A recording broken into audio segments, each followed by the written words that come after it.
പന്തളം മങ്ങാരം ഗ്രാമീണ വായനശാല ബാലവേദിയുടെ ആഭിമുഖ്യത്തിൽ കുട്ടിക്കൂട്ടം 2024 നടത്തി. ഫോക്ലോർ അക്കാദമി അവാർഡ് ജേതാവ് വള്ളംകുളം പ്രകാശ് ഉദ്ഘാടനം ചെയ്തു.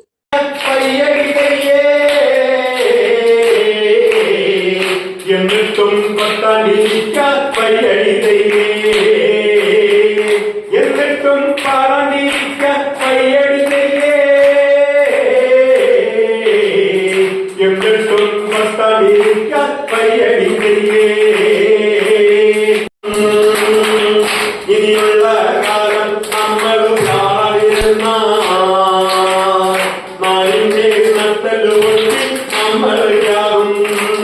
ഗ്രാമീണ വായനശാല president doctor T V Muraleedharan Pillai അധ്യക്ഷനായിരുന്നു.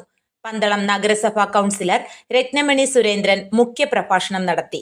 വായനശാല സെക്രട്ടറി കെ ഡി ശശിധരൻ, ബാലവേദി രക്ഷാധികാരി കെ എച്ച് ഷിജു, ബാലവേദി president K Shihad Shiju, secretary Fahad Lal, S M Sulaiman, K V Pinky teacher, K D Viswambharan എന്നിവർ സംസാരിച്ചു. കുട്ടികളുടെ വിവിധ കലാപരിപാടികളും നടന്നു. News bureau, Pandalam.